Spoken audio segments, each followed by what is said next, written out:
ગામ મોરવા મુકામે આખા જ ગ્રામજનો થકી આ સુંદર મજાના પ્રસંગનું નિર્ધારણ થયું. સવારથી આપણે બધા આનંદ કરી રહ્યા છીએ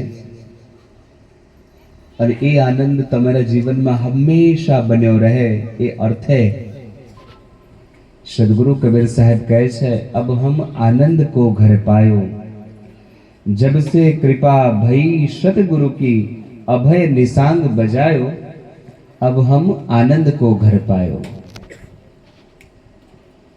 आनंद ने जो जीवन में प्राप्त करवो होय, आनंद सुख अने आनंद बेमा तफावत छे, बन्ने में फेर छे. आनंद छे ए एवी वस्तु छे કે જે એકવાર પ્રાપ્ત થઈ જાય પછી એમાં ફેરફાર થતો નથી, એવું ને એવું બન્યું રહે. પણ સુખ છે એ હંમેશા માટે સુખ રહેતું. જે વસ્તુમાંથી તમને સુખ મળતું હોય એ જ વસ્તુ તમારા માટે દુઃખદાયી થઈ જાય ને. જે વસ્તુથી સુખ મળતું હોય એ જ વસ્તુ. સવારે શોભાયાત્રા, સુંદર મજાની શોભાયાત્રાનું આયોજન થયું, નિર્ધારણ હતું. ખૂબ આનંદ કરતા કરતા આપણે બધા આવ્યા. એ શોભાયાત્રામાં બહેનો ભાઈઓ બધા જ આનંદમાં નાચતા ગાતા આવ્યા. પણ એ જ નાચ ગાન જો આખો દિવસ કરવામાં આવે તો આનંદ આવે. પણ આનંદ કેટલોક સમય આવે તો કે અડધો કલાક, કલાક, 2 કલાક, 2.5 કલાક, 3 કલાક, પછી તો સુખનો અવસર હતો. સુખનો આપણને એમાંથી જે આનંદ એ અખંડ આનંદ નથી, ક્ષણિક આનંદ છે. ક્ષણિક આપણને આનંદ તો આવ્યો, અખંડ નથી, ક્ષણિક છે. એ જ જો લાંબો સમય ચાલે તો પછી દુઃખદાયી થવા લાગે. પછી કે પગ દુખવા લાગે, પછી બેસી જઈએ, સાઈડમાં જતા રહીએ, સૂઈ જવું પડે, દવાખાને જવું પડે વધારે થઈ જાય તો. સુખ હતું પણ દુઃખ ઊભું થઈ ગયું. અને એ તો નિમિત્ત છે. સુખ જ્યાં જ્યાં છે ત્યાં ત્યાં દુઃખ છે.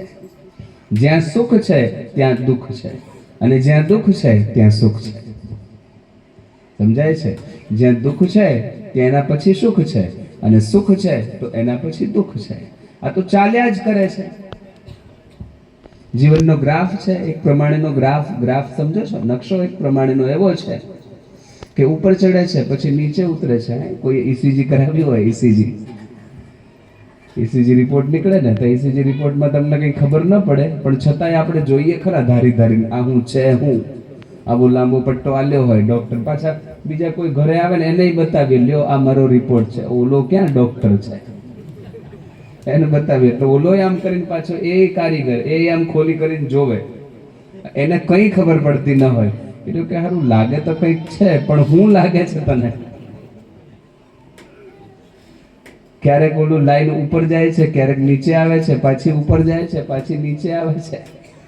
કંઈક છે પણ ખબર નથી શું છે. એ સમજી લેવાનું. એ તમારા જીવનનો ગ્રાફ છે, તમારા જીવનનો નકશો છે. ક્યારેક ઉપર ચડે, ક્યારેક નીચે આવે, ક્યારેક પાછો ઉપર ચડે, પાછો નીચે આવે, નીચે ઉપર ચાલ્યા જ કરે. જો એ સીધો થઈ જાય તો યાત્રા પૂરી.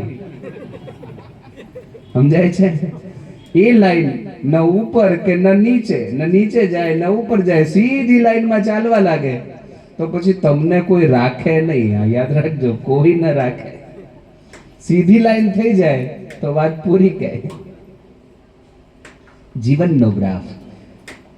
પણ જ્યારે આપણે આજે એકત્ર થયા છીએ, આ સુંદર મજાના પ્રસંગનું નિર્ધારણ થયું છે. સમગ્ર અહીંના આગેવાન જે કંઈ પણ જે લોકો હશે બધાએ ભેગા થઈ, બધા ફૂલ નહીં તો ફૂલની પાખડી, તનથી, મનથી, ધનથી અનેક રીતે સહયોગી થઈ અને આજના પ્રસંગનું નિર્ધારણ થયું છે. અને આપણે બધા જ્યારે એમાં સંમેલિત થયા છીએ, ખૂબ ભાવથી સંમેલિત થયા છીએ, ખૂબ પ્રેમથી સંમેલિત થયા છીએ. અને એ જ ભાવ પ્રેમ સાથે જ્યારે સદગુરુનો શબ્દ અંતરમાં ઉતરી જાય, યાદ રાખજો, શબ્દ પણ ભાવ પ્રેમથી જ ઉતરે છે, એ શબ્દનો આત્મસાત થઈ જાય. તો આ જે યાત્રા છે, જીવનની યાત્રા છે, ઊંચો નીચો જતો ગ્રાફ છે ને, આ ઊંચો નીચો જતો જે જીવનનો ગ્રાફ છે, એમાં એક નવી લાઈન જોડાઈ જાય, નવી લાઈન. અને એ જે નવી લાઈન જોડાય ને, એ આનંદની લાઈન.